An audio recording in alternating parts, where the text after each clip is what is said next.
right, guys, welcome to the 2011 Road to Olympia series. Jay Cutler here at Gold's Gym Flamingo, Las Vegas. 4-time Mr. Olympia, going on 5-time. We're here to do some back training today, so come on in, let's check it out, and you're gonna see how we're gonna back up our 5th title at the Mr. Olympia this year in 2011. Let's go.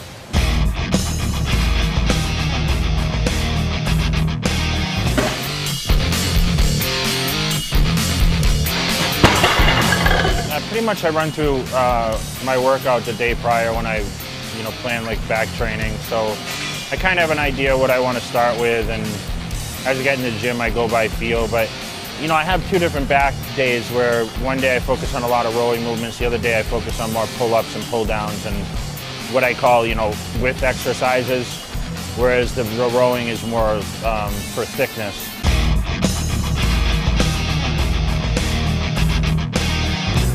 I usually start with, a reverse pull-down movement always, and stretch the lats.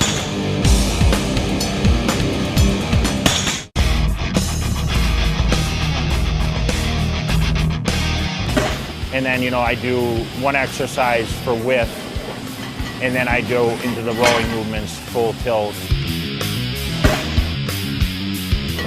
And you just go by feel from there through. I don't really have a choice. I kind of look around the gym, see what area is not so crowded, and pick and choose that way.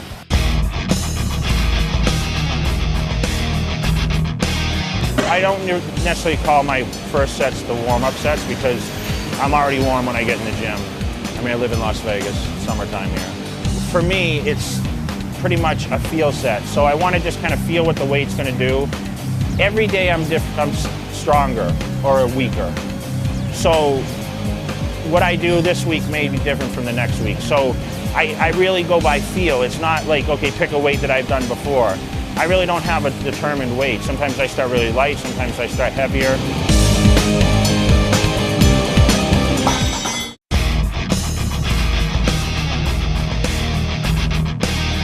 My rep range is 8 to 12 repetitions always. I don't do much less than 8.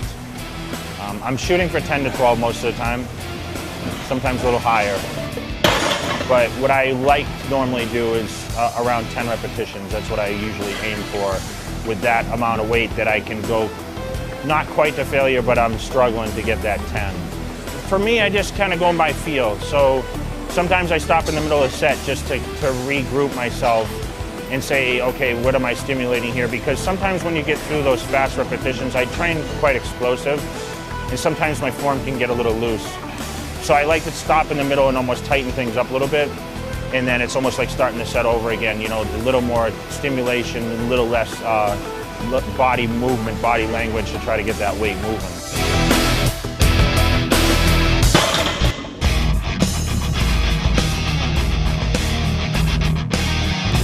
Training for so long, there's only so many things you can do for your back. I do a lot of different angles. I stimulate different areas of the back with every angle that I usually use. So back and legs are my hardest training body parts. Obviously the biggest body parts too. So I do focus on, hitting those areas twice a week a lot of times. Some touch up on both back and legs. I believe a strong back and a strong set of legs wins bodybuilding competitions. Everyone knows that. So I just feel that having those superior body parts is going to put me, for the number 5 title.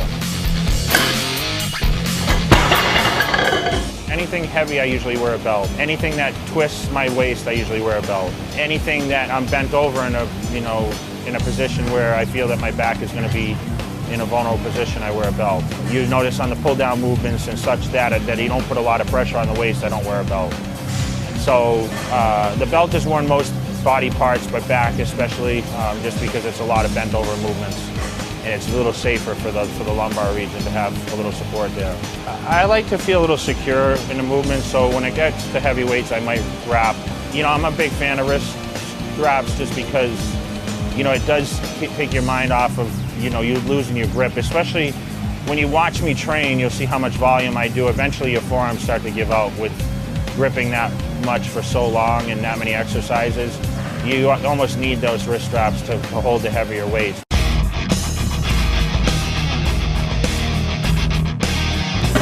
what I like to do is a lot of back movements. If you really watch my hand position, if you reviewed the tapes, a lot of my movements is just hooked bars. So if I'm doing like bent rows, seated cable rows, one-arm dumbbell rows, you'll notice that it's never a solid hand grip on like a dumbbell or a bar or anything like that, barbell. You'll notice that I have a very loose grip and it's just a hook. And that's very difficult to do without using straps. So the straps come into play definitely at that point.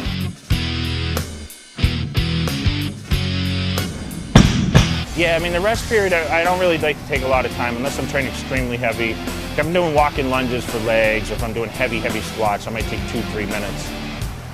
For me, I think, training with that, keep that intensity up, the 1 minute rest time is, 45 to 60 seconds seems to be sufficient, enough to catch my breath.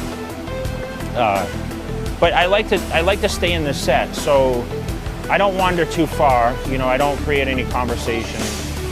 Or vanish my thoughts too much from what is in front of me. So you'll notice when I stand there, I'm constantly thinking about the next set, but I watch the weight. I'm looking, I'm like, okay, is this gonna be enough for the next set? And you'll notice a couple times I actually changed the weight even after I reset it after the set, because I felt, okay, I can a little stronger. Once I caught my breath a little bit, I knew I could do a little more weight, and then I added weights.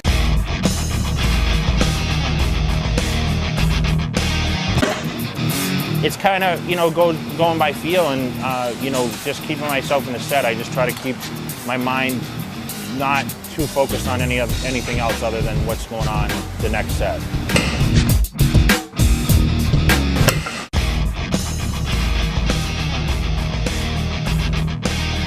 Huge volume guy. I've always had great success with that. I believe just a lot of variety, that's what's going to build muscle mass. I go for the pump, I go for what fills the muscle. And a lot of these movements that I do, I see a lot of different areas in my back and a lot of other body parts, certain exercises that really stimulate that. And there's just things that I commonly like to do for back. And you saw a lot of those things today. It's not an uncommon thing to see me do between 30 to 40 sets for back total in one workout session. So for me, it's just routine. I've been doing the same thing since I was a kid. People may knock it, say it's too much, but I've achieved 4 Mr. Olympias doing the same thing.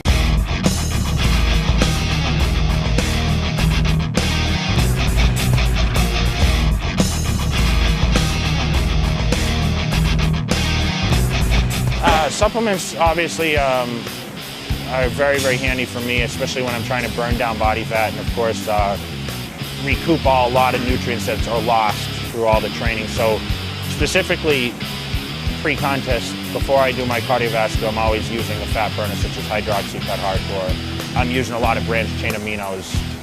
So MuscleTech's new amino product is great for obviously recovering after. This is what I took after my workout today before I do my cardiovascular.